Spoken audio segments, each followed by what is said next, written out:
The Dweller in High Places by Susanna Clarke. To begin with then, my name is Lucy Manners and I am 12 years old. Last summer, my older sister Tiz married Mr Rainworth. It was a sad change for me because Tiz and I used always to be together. My brother Gowland is with Lord Wellington in Spain fighting the French. So when January came, Papa said he was tired of my long face, and he sent me to school, to Mrs Hackett's in Great Titchfield Street. On the first day, 2 girls approached me. I was pleased, thinking to make new friends, but I soon discovered that that was not their intention. Instead, they called me Skin and Bones, said that my muslin was frayed and my shoes were old-fashioned. There was no end to my faults, according to Emmeline Twist and Amelia Froggatt. And not content with calling me names, they tried to make me afraid with silly stories about ghosts. "Oh, have you not heard?" said Emmeline. "The school is haunted by a mad teacher who was turned out of her place by Mrs Hackett." "She lives in one of the attics," added Amelia. "Sometimes you can hear her speaking in foreign languages, and sometimes she will call to you down the chimney." "And," said Emmeline with great satisfaction, "those girls who she speaks to die before the week is out." "I do not believe it," I said. "Who has died? No one at all, I expect." One bleak and windy Thursday, Mrs Hackett gave Emmeline, Amelia and me a long list of German verbs to learn. I had no wish to sit with them, so I climbed up to the top of the house, to a room beneath the attic. I had not been there long, when I heard a noise from overhead. A soft, irregular thumping. I barely had time to consider whether or not I was frightened when a starling tumbled down the chimney and began to fly about the room, battering itself against the walls. A voice hissed down the chimney. "Englishman, Englishman, my bird has flown down. Fetch it up if you please." I thought this a little rude. Nevertheless, I called politely up the chimney. "I beg your pardon, ma'am, but what do you want it for?" "Foolish question," cried the unknown lady. "To eat it, of course." I opened the window in the hopes that the bird would fly out. Then I ran out of the room and up to the attic. It was very dim, with just one skylight that let in the wind and the rain. It smelt of dead things. Something crunched beneath my foot. I looked down and saw that there were little bones, as of birds and mice, scattered over the floor. A dark shape was moving in the dimness.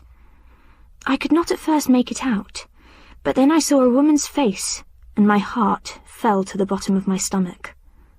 Her face was at the wrong end of her.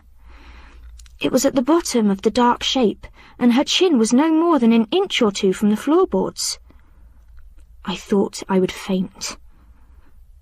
Suddenly, she stepped into the shaft of gloomy light, and I saw that she was not a woman at all.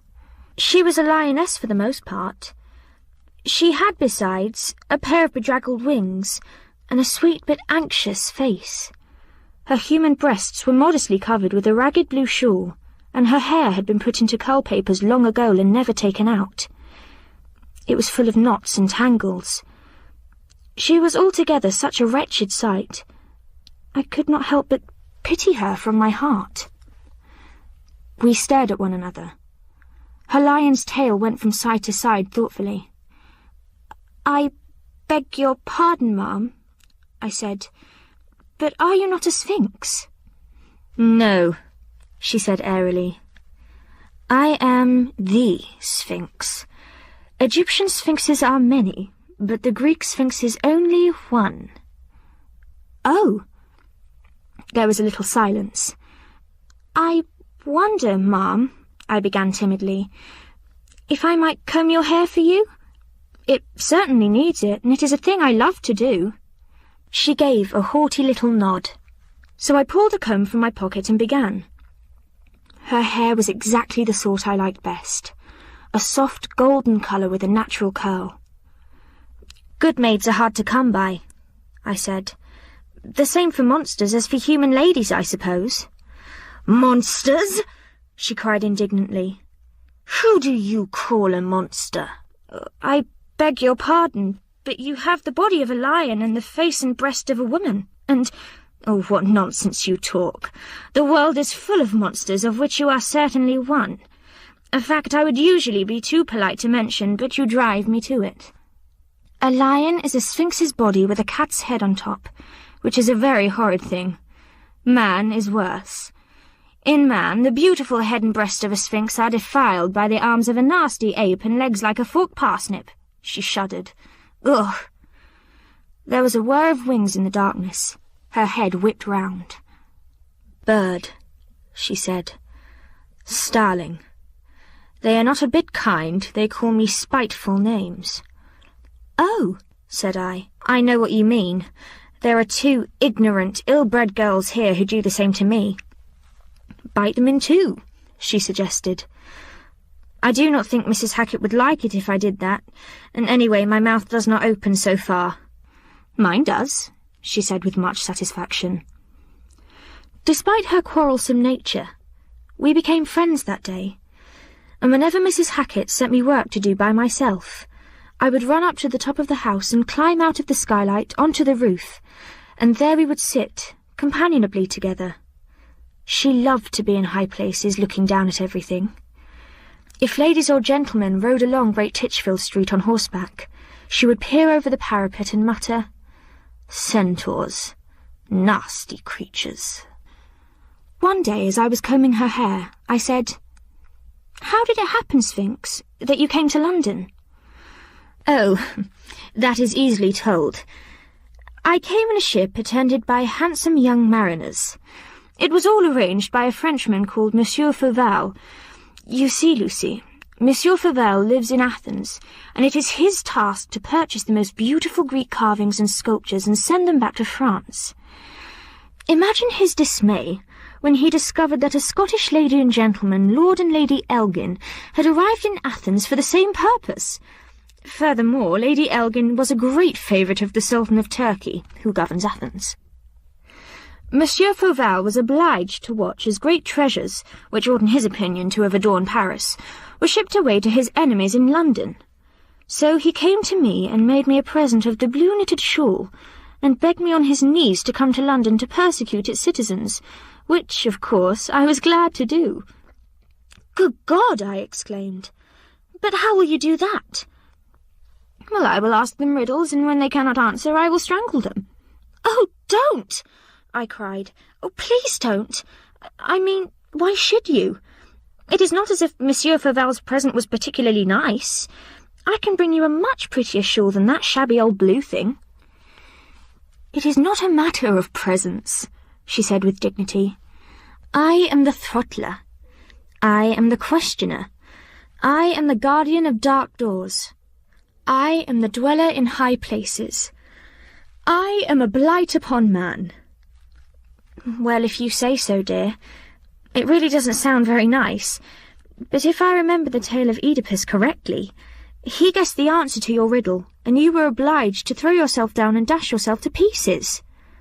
The Sphinx yawned.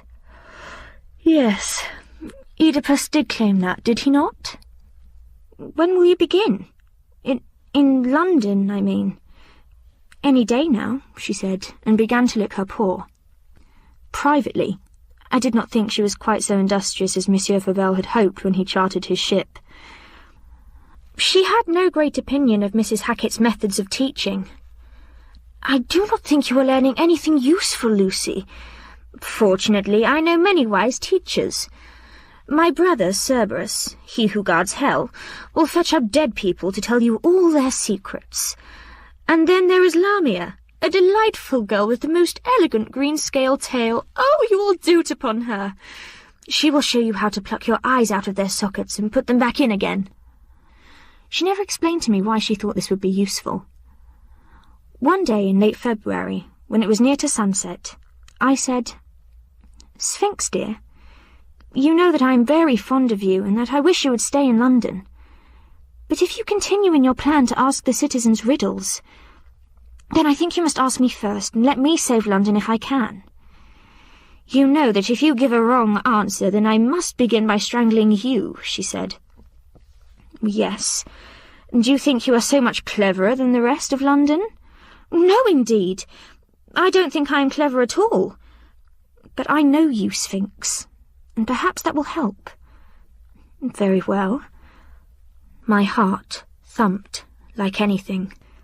She was silent so long that I grew even more nervous, and could not help saying, "Is it going to be the one about the creature that goes upon 4 legs in the morning, and 2 legs at noon, and then 3 legs in the evening? Because if so, oh, certainly not." "No, I have it. Ready?" "Yes, Sphinx dear." "My first is a person that is praised to the skies, but I shall not praise him, for I hate his lies. My second means comfort for travellers who weary of roads harsh and stony, a journey so dreary. But now enters Lucy, her city to save, with a smile that is cheerful and a heart that is brave." I thought for a moment. "Well," I said, "someone that is praised to the skies is a hero. And I know how much you hate heroes because they always try to make themselves seem important by exaggerating their exploits. And by the by, Sphinx, did I ever tell you that the French Emperor Napoleon Bonaparte is considered to be very heroic? And so I think that it is a little contradictory of you, dear, to be doing his work for him. As for the second part, well, a place that gives comfort to travellers is an inn." I began to cry. I could not help it. "And so, put together, they make heroine. And it is really kind of you to say that I am one. And I am really very, very sorry to make you dash yourself into pieces." The Sphinx smiled. "Clever girl," she said, and then gave my face a lick with a pointed pink tongue, which I suppose must be a Sphinx's kiss. And then she leapt off the parapet, down to Great Titchfield Street. And oh, what nonsense that old story of Oedipus is! For the Greek Sphinx has eagle's wings, and how could a winged creature fall to her death? Up she rose again with slow beats. London was sombre and dark beneath her, like a city of graves and mysterious spirits. Which sounds rather dreadful, I know, but I was glad of it, for it was the very thing to please her.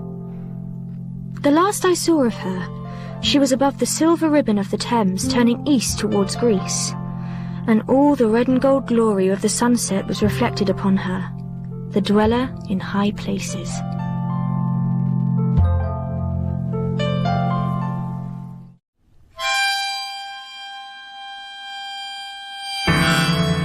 Ghost in the Mechanic by Sarah Dobbs. The girls of Cherrybrook Hill, gossiping round Millie's ices after Sunday school in pastel ankle socks and upside-down cupcake skirts, whispered that he was pretty. The townsfolk, spitting in the sawdust floor of Sam's bar as he shuffled past, shook their heads and called him dumb. But nobody called him by his real name, because they didn't want to know it anymore. Yet that was Mickey Joe, all right. Pretty and dumb. And for reasons he didn't want to go into, especially with himself, he was flat happy with that. It meant nobody except Mung got into his business. Well, him and the broken girl who snuck out her grave and called to him atop Cherrybrook Hill, whispering his name on the dust wind. When no one else could figure how to trick their gasping tractors into breathing regular, farmers sucked in air through cobblestone teeth and said, "Looks like it's the yard for you, girl." And Mickey Joe would trail up to the chicken wire gates of his yard. He would stop, 2 paces from the wire, hook oily thumbs in the bib pockets of his dungarees, and wait for Mung to sit, ass on dust. Viewed from above, tractor, farmer, Mickey Joe, and Mung were the pegs of a rectangle. Without Mung, Mickey Joe would have been forced to position himself in an isosceles triangle. He wasn't fond of triangles, all knife edges and imbalance. "You think you can put her right for me, boy?" the farmer would say. Mickey Joe might not look up. The farmer would look at Mung. If Mung growled and bared that yellow smile, Mickey Joe would trail back into the yard. If Mung did not growl, Mickey Joe would nod and the farmer would go on his way. When the dust clouds woken by the farmer's footsteps slept once more, Mickey Joe would get to work, as he did that day. His body found a simple beauty in jigsawing engines back to working. But tractors now, he loved them the best. They were easy to bring back to life. To Mickey Joe, each part had a number. He looked at them and saw puzzle shapes of metal formulas to be solved. If it was missing, replace it or add something up to compensate temporarily. If the numbers were off, recalibrate equals fixed. After, the machines would blare around cornfields like brothers roughhousing over some soon-forgotten quarrel, like Mickey Joe and Donovan, the friend he'd once called a brother. Though likely thing was, he and Donovan weren't never forgetting their quarrel. Mickey Joe straightened. Trouble. It tugged at his ordered contentment, frayed his organized illusion. Something did not fit. He put down the wrench and wrung his fingers on a greasy rag, hunkered on the ground. He propped his back against the tractor wheel. Mung eyeballed Mickey Joe from the gates the farmer had left ajar. The dirt looked dark. Mung had just took a piss. "Sure thing, Mung. I gotcha. I'm trying." Mickey Joe released a held breath. It was the damned open gates what had gone and done it. See, in a world full of angles, guy wants to keep things neat. Should have closed the gates. Somebody turned up the sun. Barely imperceptible, but a definite shift. The sunlight, which had been happy making constellations on the scrap awaiting reincarnation, was up to something new. Tools lost their definition, trees lost their shadow. The lot flattened out, not Mickey Joe's anymore, just dust with no purpose. It stretched on forever, without any concept of what forever meant. He placed one palm on the tractor tire and one to the earth. The dizziness retreated. The shadows locked back. Mung snuffled at his own piss stain. Mickey Joe went on, scraping the grease off each finger with the rag. The sensation reminded him the world had popped back. His fingers had once belonged to a boy who had stroked a girl's face atop Cherrybrook Hill. "I dare you." "No, I dare you." "I hold your feet. You reach over. You've longer arms." "No, I hold your feet. You're lightest. But it is just a flower, Daisy." "Exactly, Mickey Joe, a daisy. In winter, come on, I hold you." "No, I hold you." Mung growled. Mickey Joe should have predicted the probability, the ratio of her weight to his strength. A louder growl. The noise brought Mickey Joe back to the yard. "I hear you, mutt." But the memories were always at his heels, like Mung. A bark like a thunderclap.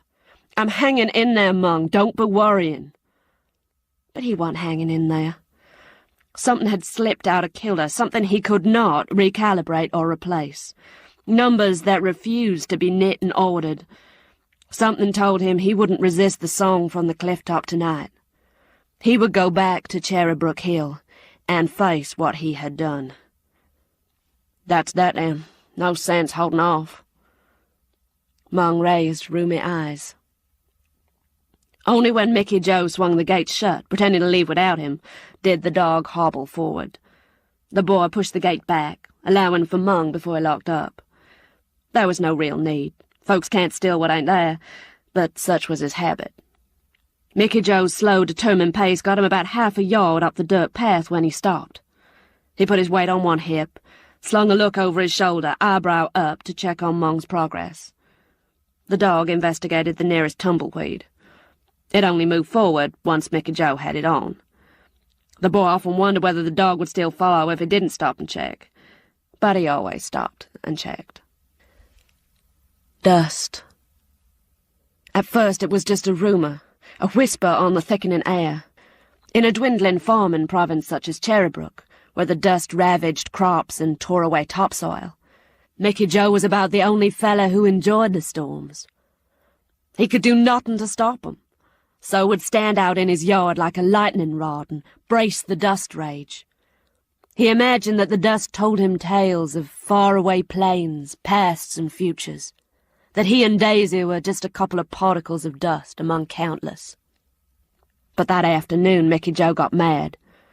See, as the whisper grew to thunder, and the thunder roared like a blown transmission, it became clear he wouldn't make it to the hilltop.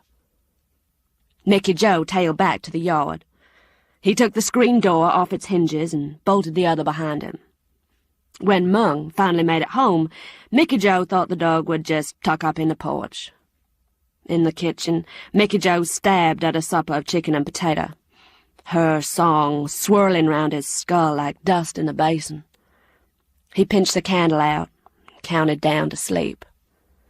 In the morning, the air retained the dust. It smelled of sulphur and potatoes and felt thicker than usual. Mickey Joe scratched his chest and, barefoot, crossed the desert the dust had made of his yard.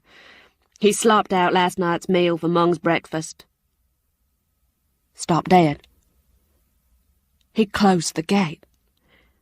Mung's lifeless body lay half-hidden under layers of dust.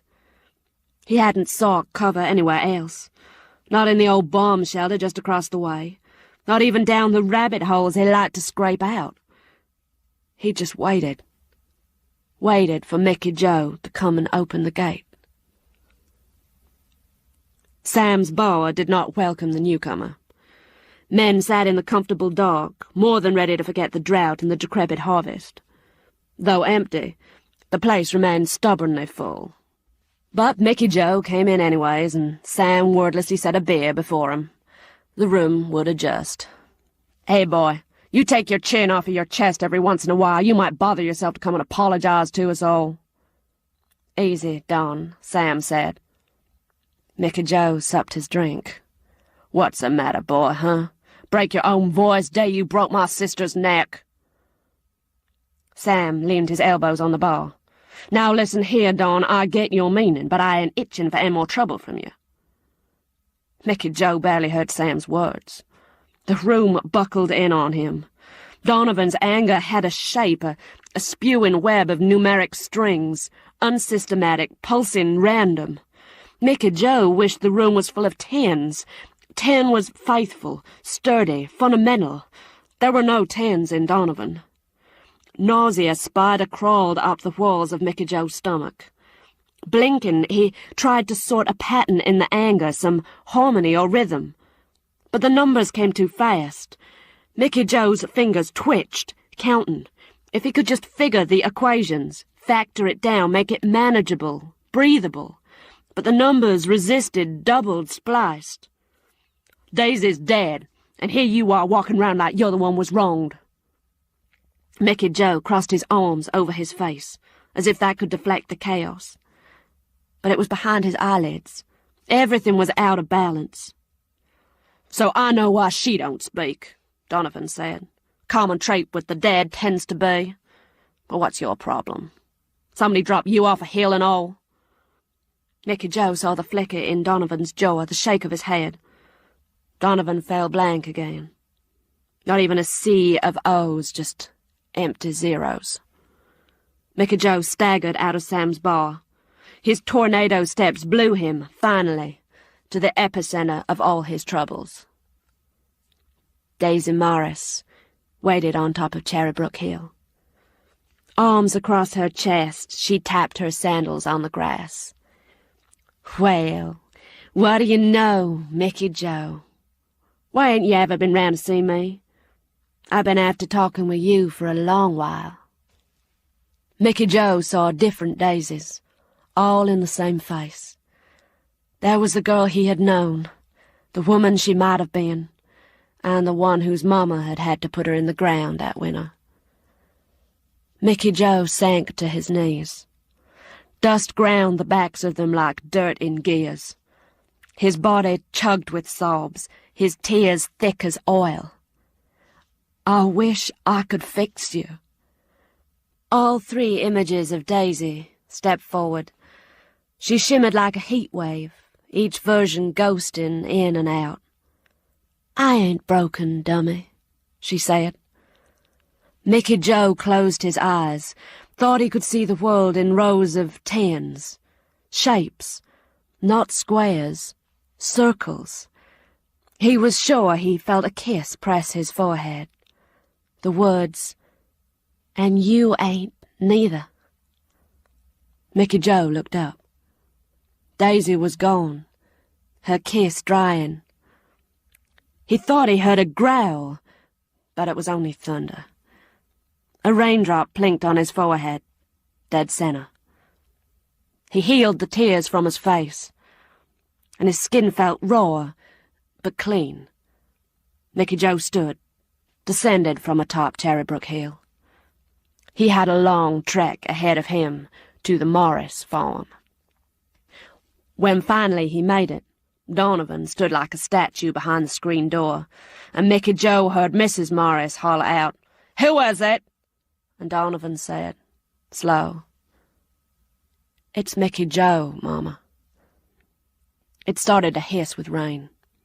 Beneath the rain, Mickey Joe knew the dust was still there, would always be there. It would carry tales to faraway plains, pasts and futures, hinting of a girl who snuck out of her grave and called out his name atop Cherrybrook Hill, singing, "Mickey Joe, Mickey Joe," on the dust wind. For the first time in a long time, Mickey Joe had something to say.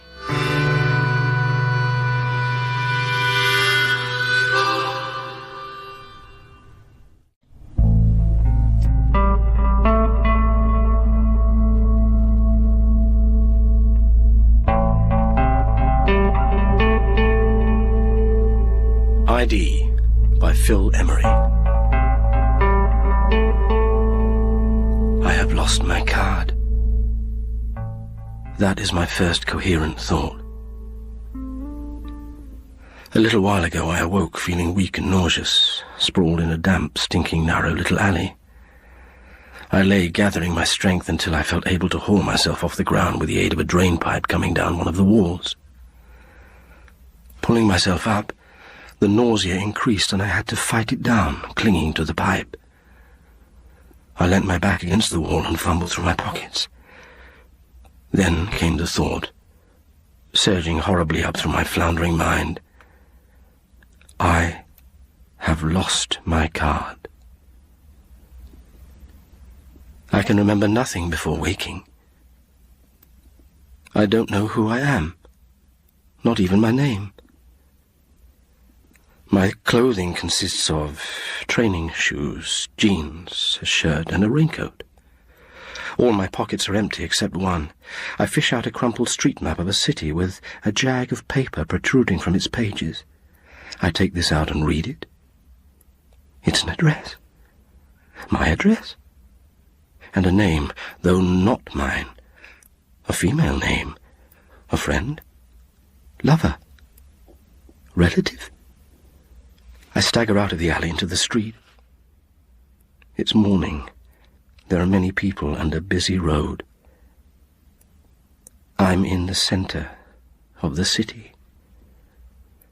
Noting the street name and leafing through the map, I find the address on the paper is miles away, but I must go. I must find the woman. She must know who I am. Perhaps she can even help me find my card. Across the road, I recognize the symbol for an underground train station. A means of transport, a way to reach the address. I run towards it. There is a screeching sound, and I realize I've run straight into the road. I turn, and there's the front of a car, stopping inches away from me. Horns blare, and there are angry shouts. Nausea threatens to rise again. I thrust myself unsteadily across the road and slump, panting against the threshold leading into the underground. My breath comes back. I push away from the threshold and walk into the station, but then stop again, standing and staring. It's no use. The people form lines, queuing at several turnstiles. They slip their cards into slots on the turnstiles, pluck them out again, and pass through, heading for the train platform. But I can't pass through. I have lost my card. I walk slowly back into the street. It would be the same with the buses or the taxis, because I know without a card no transport is available to me. I must walk all the way through the city. It will take the whole day. I notice for the first time a cold wind, and buttoning my raincoat, I begin my journey. I move through busy streets, past large stores, office blocks, hotels, cinemas. Strangely, it must be nearly an hour before it occurs to me that I don't know what I look like. I turn to the next shop window I come to and stare at the reflection, not recognizing my face. It's as if I've never seen it before. Now it really hits me. I don't know the face looking back at me from the window. I don't know its name, what the owner has done, hopes, believes, what that person is. How long have I stared at the glass? I turn my head, but no one seems to be looking at me, so perhaps it hasn't been long. I turn back for a last look at my stranger's face before going on, and for the first time notice that inside the window is a restaurant. Am I hungry? No. I'm hungry for memories, for the past. Not food. Besides, the nausea is still there. I couldn't keep anything down. I couldn't buy anything. I have no card. I walk on. Gradually, the footpaths become even busier, congested with people. From this, I guess it's near the midday rush hour. I ask someone the time. My voice, like my face, is unfamiliar, quite throaty with no strong accent. It's 12:20. I come to a square. At the centre is a small garden with grass, flowers, and benches where a few people in coats sit eating lunch or reading. I sit on a bench, pull out the street map and study it. My progress has been good, but there's still so very far to go. I flop back on the seat. These people around me in the square all have cards. Could I steal one? Use it to get a train or taxi to the address on the paper? No, I could never do anything so terrible to someone. An impulse. Should I perhaps go back to the alley where I awoke this morning and search it for my own card? Then if I found it, everything would be all right. I would know who I am. No. I looked all around. The card wasn't there. My only hope is the address and name on the piece of paper. I get up and walk on. All through the afternoon I walk. The wind becomes even colder, penetrating my clothes. It must be the colder months of the year, autumn or even winter. I walk as quickly as I can to try and keep warm. Gradually the large shops, restaurants, office blocks give way to smaller buildings and houses. It must be winter, as I thought, because it gets dark early. I'm still weak. I don't feel any stronger than this morning. The nausea is still there, curled in the pit of my stomach, threatening to rush up and overwhelm me. It's more difficult to find the way now. The streets are narrower and smaller, with more junctions and turn-offs. The street map is constantly in my hand. Road names are harder to find. Even though the streetlights have come on, everything still seems very dark. I find myself in a poor, run-down part of the city suburbs. Graffiti is sprayed on walls. The footpaths are dirty and strewn with litter. Signposts have been partly or completely torn down. I move past a telephone box, a ruin of a bus shelter, and stop beneath a streetlight to consult the map again. Suddenly something rams into my back and I fall hard, elbows first. Pain jabs through them. Then more pain in my ribs, back, stomach. I'm being kicked. As the force of the kicks roll me over, I catch glimpses of my attackers. There must be 4 or 5. They're young, no more than 20, any of them, shadowy, jerky shapes above me, snarling as they kick. Why? Do they know me? Do they perhaps have some grudge against me? Then the kicking stops and hands begin digging at me, probing into my pockets. So that's it. They want to rob me. Nausea sweeps through me again and the world swirls. I hear a nearby car accelerating, then screeching to a stop. The youths swear in unison. Footsteps. They're running. Then there are more footsteps, these coming towards me. More hands. These lift me carefully to my feet. 2 tall, uniformed policemen stand in front of me. They ask if I'm all right. Did those little bastards hurt me? Did they take anything? Their voices seem far away. I can barely make them out. And, strangely, they seem to have difficulty hearing my replies, so I repeat them louder. It almost seems I'm shouting. I'm not really hurt, I tell them. No, nothing was stolen. Then they ask me my name. I don't answer. They ask again. And again, I say nothing. Then they ask to see my card. So I tell them I have to, there's no other choice. I tell them that I have no card. I've lost it. Even as I say it, the concern drains out of the policemen's faces and they turn away. I carry on talking. I tell them the address I'm trying to find. Can they help? Could they perhaps take me there? But they pay no attention. They get back into their car and drive away as if they no longer see or hear me. I watch them go, and after they're out of sight, I still watch for a time. Perhaps I hope they'll come back. Don't know. Then it starts to rain. Looking about, I see the street map more battered than ever in the gutter. I pick it up. Not far now. I turn up the collar of my raincoat and go on. The rain is coming down hard, splashing off the ground, soaking me. I could shelter in a doorway, but I daren't stop. I know I don't have much time left. The nausea hasn't receded this time. It's worse than ever. I'm so weak I can barely walk. And the darkness. The streetlights are on, I can see them, but everything still seems so dark. But here it is. This is the street. God, there it is. That's the address. I stumble along the street and across the road to a tall, dingy house converted into flats. The names of the occupants next to their room number are arranged one under the other by the side of the front door. The name on my piece of paper is there. Room number 5, 2nd floor. I lean against the door and raise my hand to knock, to hammer as hard as I can manage. But the door collapses, swings in.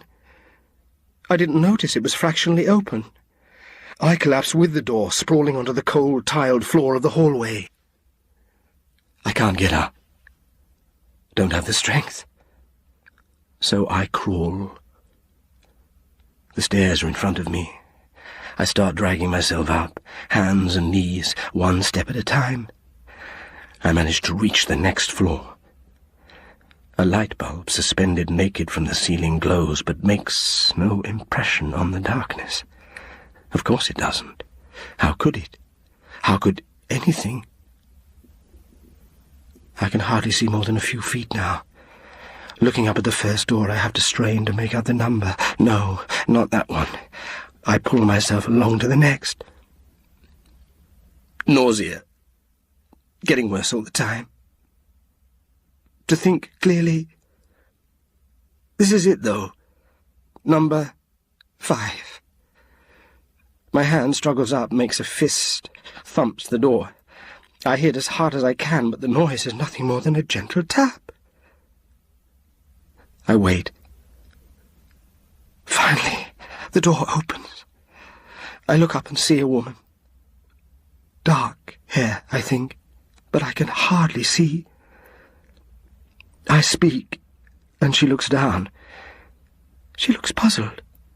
Not concerned, not even surprised. Just puzzled. I say the name of the woman on the piece of paper, but she doesn't react. She reaches down and lifts something off the floor with one finger. It's a sopping wet raincoat. My raincoat. She holds it away from her with the finger. Mouth turns down with distaste. Then reaches down again and lifts another dripping object from the floor. My shirt. I scream at her, but there's no sound. I reach a hand up, but it's not there. Nothing left. No voice. No body. No card. Still looking puzzled, the woman slowly shuts the door. Only the dark left now. I'm not.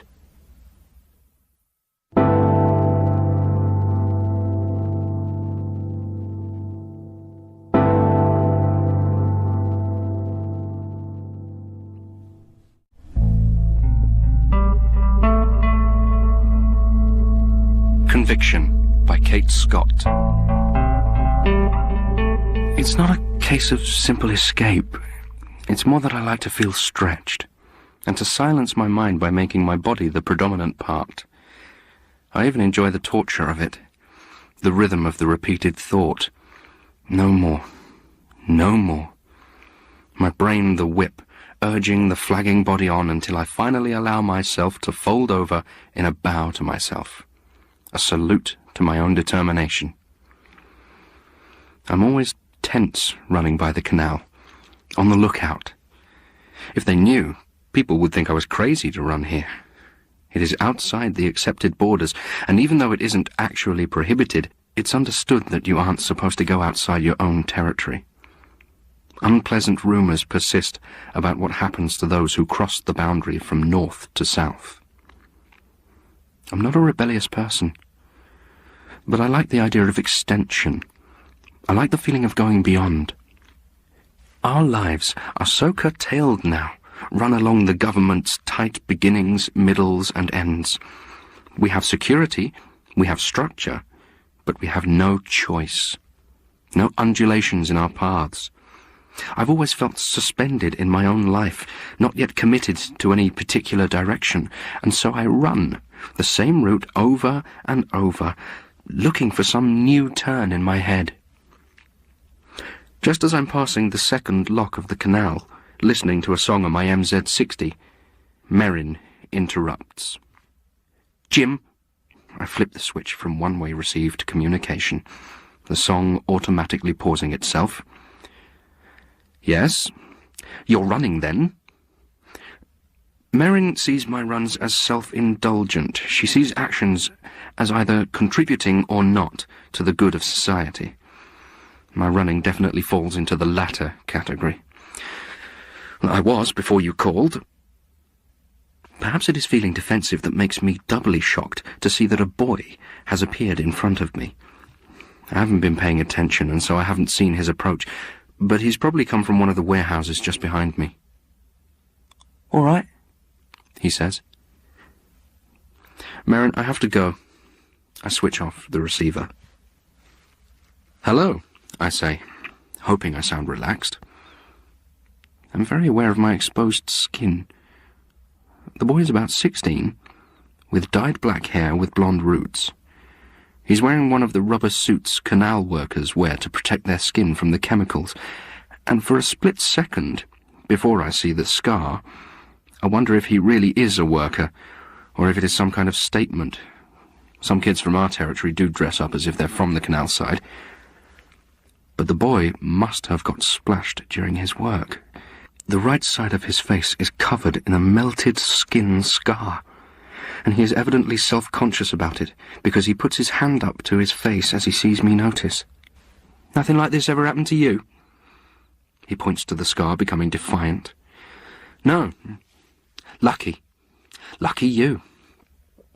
He pauses, and then turns and spits on the ground, narrowly missing my shoe.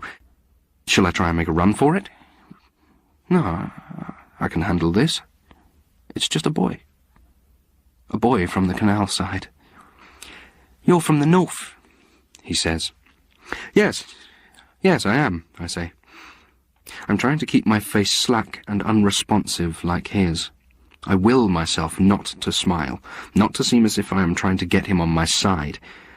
A smile would be giving away power. A smile would be telling him I am scared. As if he didn't already know. "What are you doing here?" For a second I think the question is genuinely curious, and I'm about to explain. Then I catch myself as I see the sneer twitching his lip. "Turned the wrong corner." "I'll say." He spits again, this time hitting the toe of my right shoe. We both look at it, and then we look up at each other. You read all sorts of things about the canal people, about how they're not like us, they're subnormal, violent, the usual prejudiced cant. Merrin rants endlessly about the misrepresentation of the canal people, even though we don't actually know any. Merrin is a radical. That is, she's passionate and concerned, and in a constant fit of motivated anger. I'm just your average right-thinking, or rather left-thinking, well-intentioned liberal. And like all well-intentioned liberals confronted with reality, I am petrified, but desperate not to show it. "Turn the wrong corner," I repeat. I deliberately ignore the gesture of the spit. "You do that a lot," the boy says. He sounds neutral now, confident that he's established his authority, his superiority in the situation. "What?" I am shocked. This is the first time I have ever seen anyone on my runs by the canal. I've flattered myself that I have the gift of fading into the background. "You seem to get lost a lot. Right here," the boy says. "It's funny, that. Getting lost in exactly the same place each time." "I suppose it is." The sweat from fear, as opposed to exercise, is very different, I note, in the part of my head that remains detached from what is going on. Another part of my mind, the hysterical side, is showing me headlines. "North City native killed in canal side brawl. Canal boy goes berserk, maims North City man in lock-side fight." "But you're not really lost, are you?" His eyes have a hypnotic stare. He doesn't look inside himself. That's what scares me most. Just in the way that my mind seems to be separating off in lots of different directions. What I should do, what has just been said, what might come next. His mind seems to be elsewhere too. And I don't like to think what that means. "No, I suppose I'm not." I say this as firmly as I can, trying to sound sure of myself, trying to get the power back. "What is it? Some sort of tourist trip?" He isn't reacting to my tone. "No, I just like to run here, that's all." His face slams shut. I've produced some signal, become a representative for all he hates. "You just like to run here." Each word is a spike that he is sticking into the ground around me. I couldn't move if I tried. He is fencing me in with his anger. "Must be nice to be able to go wherever you want. Surprised you want to come here, though. Place where all the crap ends up. Do you know what's at the top of this canal?" I nod. Of course I know. It's the pure waters. The transparent stream that winds its way through our flats and offices in the north. Music is piped in alongside its sparkling perfection, unlike the stagnant, still canal. "Yeah, your perfect little stream. And then you put your crap in it and don't worry if we get splashed, right? The north has to be kept perfect." I don't know what to say, I just keep looking at him. "You make me sick," spitting the words out like bullets. I stand there and take them. It's all I can do to keep from nodding in agreement. What have I been thinking of, anyway? Seeing running by the canal as some sort of freedom, leaving the boundaries behind. But to this boy it must seem like a taunt. Look at me. Look at what I have. If only I could explain how little freedom we enjoy for all our clear water. But he wouldn't understand. And who could blame him? He has the melt scar, I have clear skin. He wears a protective suit, I bear my body. I think of Merrin. She is angry too, but she has faith in herself, in her ability to change things. She organizes huge internet rallies where people click in their protest posters to crash the websites of blacklisted companies. At some point, I have become the embodiment of all the apathy Merrin rails against. It isn't enough that I agree with her. I don't act. It doesn't seem to matter to her that I don't feel smart enough or sure enough to act. She knows that running is my respite, and she sneers at it. sees it as selfish. She'd think my route patronizing if she knew. I stare at the boy. Can you help me get out? What? For the first time he sounds startled, uncertain. I have left the script behind, and I see again that he is just a boy, a young boy, with a scar. I want to leave. What? Properly get out? He looks incredulous. Do I really know what I'm saying? I think again of Merrin, of her constant static anger. Properly get out, I reply firmly. You're mad, the boy says, trying to laugh. He isn't able to. He can see that I'm serious. You really mean it? He says. The terror constricting my spine suddenly loosens with his look of tentative admiration. It suddenly seems vital to make this boy like me. The only way I can think of doing that is to destroy every assumption he has, even if that means asking him how to destroy myself. Yes, I really mean it. All right, then. I'll show you, says the boy.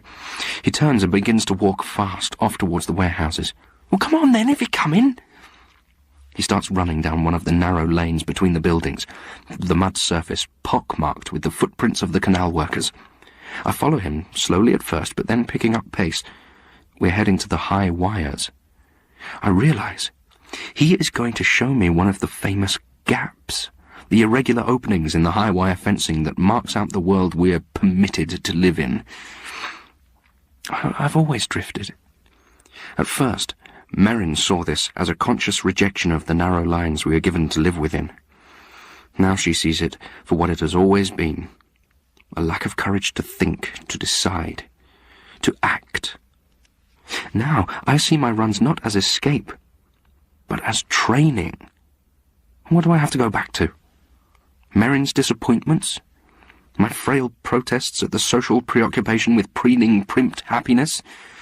There's one! He is pointing ahead to a gap, deceptively innocuous at this distance. His eyes are watching to see whether I will try to back out of it. I peer ahead. I don't know what has got into me. Here I am, trying to be some kind of hero. Make some sort of statement. I'm not sure I'm up to it. Suddenly there is the sound of running feet. A group of armed guardsmen appear from another of the narrow lanes. I almost feel relief. I can't go through with it now, and even the boy can't blame me. I look back at the guardsmen, who are within a few meters of us now, and feel my breath catch in my throat. It's Merrin. Merrin is there, with the guardsmen. With them, among them, one of them. I look down at the MZ-60 I am still clutching. The location switch is on. I must have flicked it when I was running. She knew exactly where to find me. Maybe she always knew. Some part of me isn't even shocked. I have heard of such conversions before.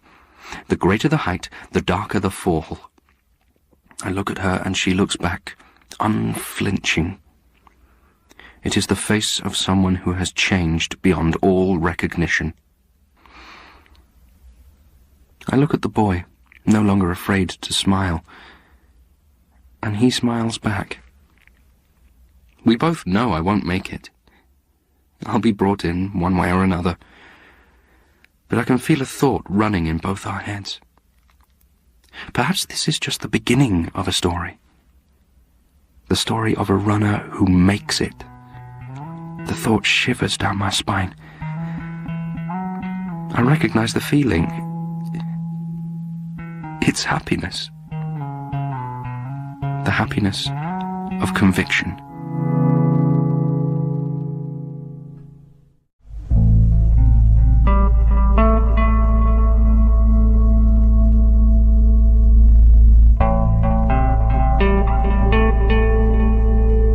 Expecting by Catherine Mant.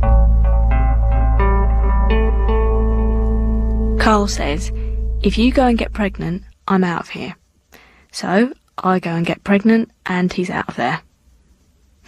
That's after he's found all these unopened packets of the pill under the bed, and seen me throwing up my tea every evening, and put 2 and 2 together and made it come to a lifetime of responsibility. You can't blame him. But I can't afford the rent on my own, so I'm out of there too. That's how I find myself in this 5-storey end of terrace in Whitechapel. I'm caretaking for some friends of Carl's while they raise the cash to convert it into executive apartments with a wealth of original features.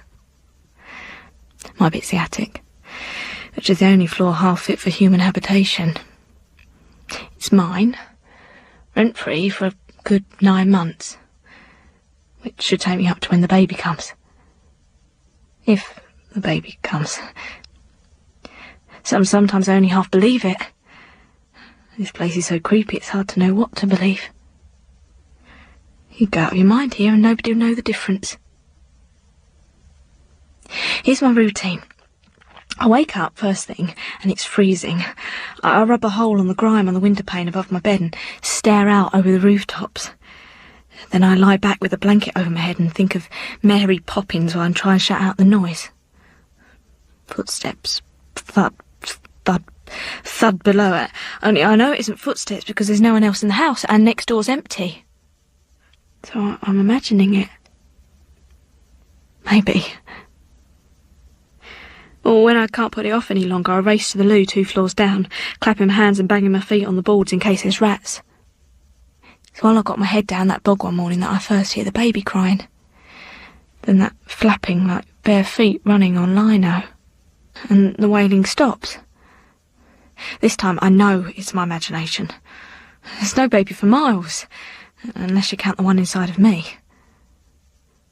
Next time I hear it, I decide it is the one inside of me.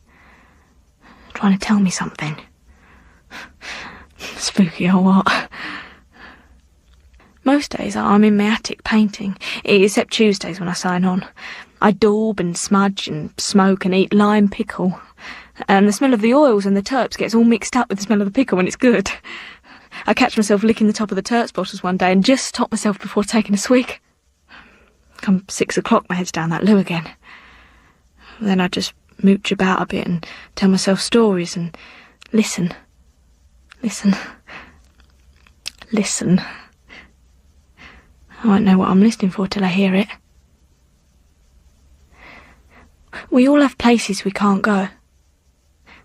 The places I'm frightened to go are mostly in my head. But some are real.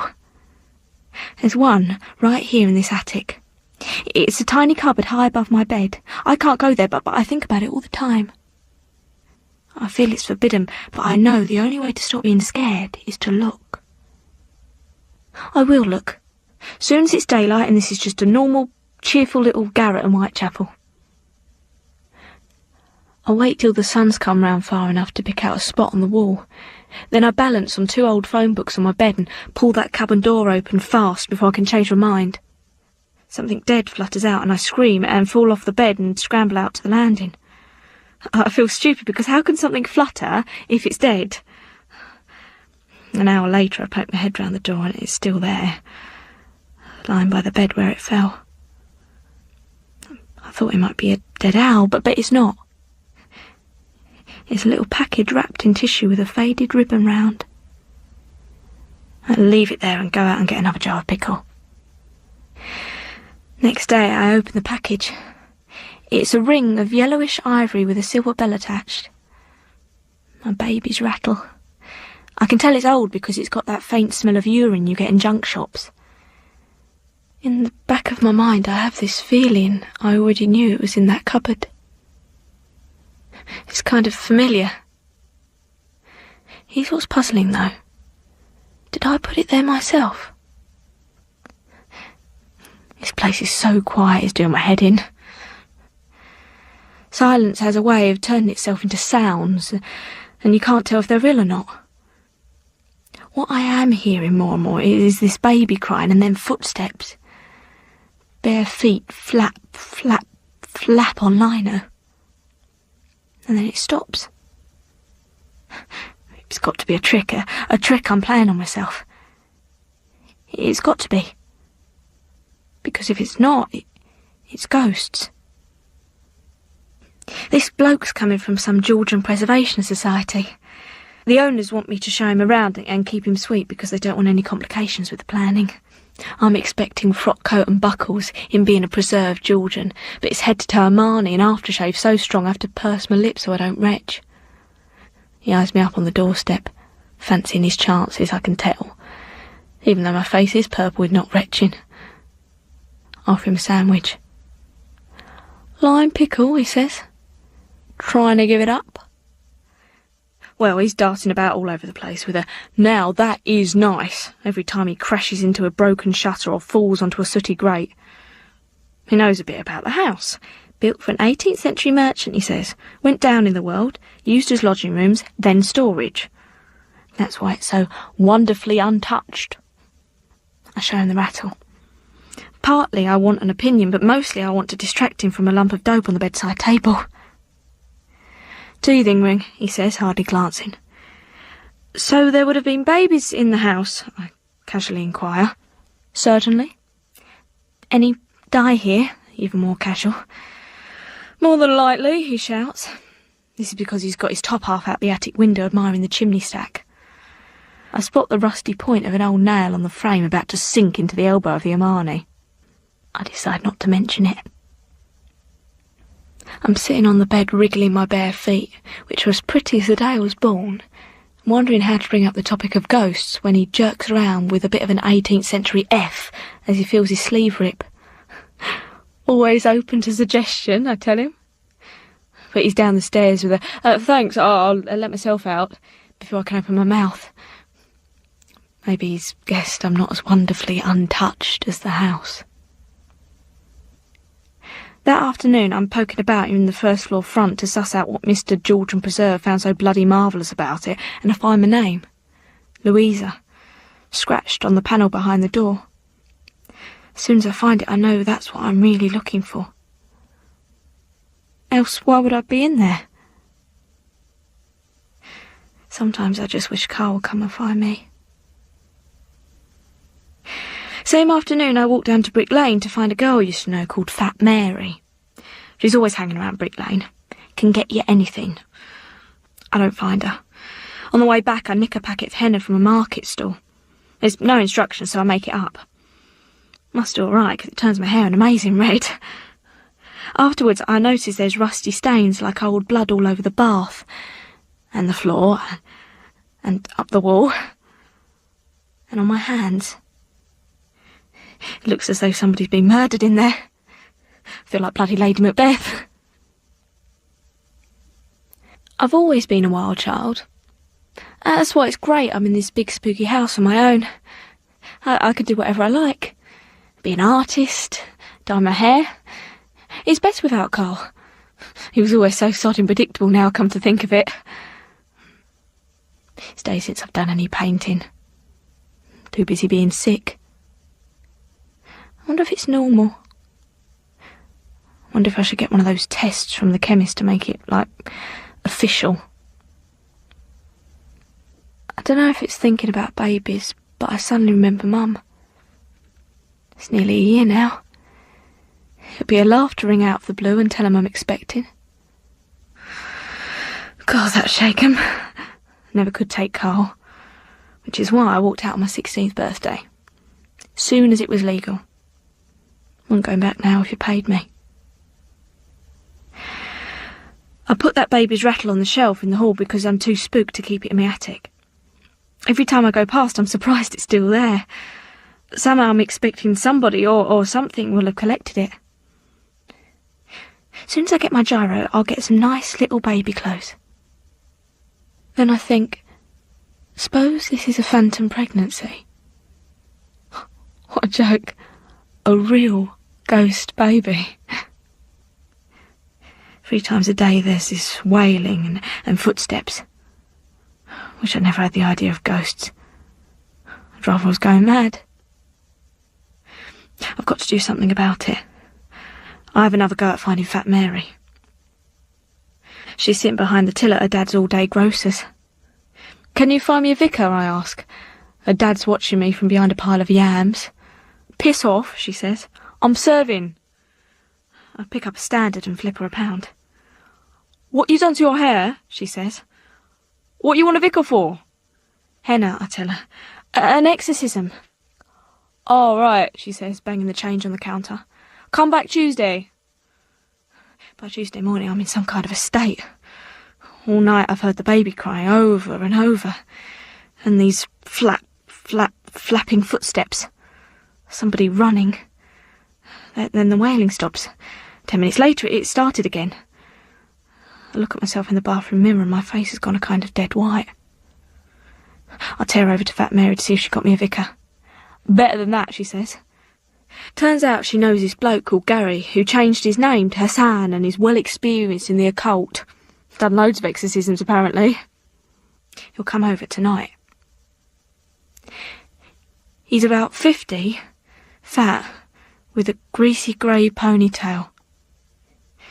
I tell him about the wailing and the footsteps like bare feet running, and that I think maybe a baby was murdered in the house. I've only just thought of murder, but now I have. It's obvious. I reckon I need to get him interested. I've taken my shoes off and wound paper stars in my hair because that's the least I can do. I'll show him the old bloodstains in the bathroom. Then I'll remember it's henna, but I think it's better not to tell him that. He wants to be alone at the top of the house, so I'm to wait downstairs. I'll give him the rattle in case it helps, and he hands it back and tells me to hold on to it. After he's gone thumping up the stairs, the ghost baby's cries start, louder than I've ever heard them. If it is a ghost, it knows he's here and it's going to be exorcised. I retch, but it's not morning sickness this time, it's terror. I drop the rattle and then the pain starts low in my belly, and I know what's happening. Know it even before the blood comes. I run down the passage towards the stairs, and all I can hear is that ghostly wailing and the familiar sound of feet flap, flap, flap on the lino. That's what I've been hearing below me in the house all these weeks. My own bare feet running. I know what happens next. The crying stops. Suddenly I know why it stops. I scream for Hassan. Don't do it. But it's too late. His head comes over the banister at the top of the stairwell. He's shouting me to calm down and says I won't be troubled anymore. Got rid of it for you, he says. Like you asked. And I know a baby has been done away with in that house. My baby. My ghost baby. Real baby. Baby that was going to be.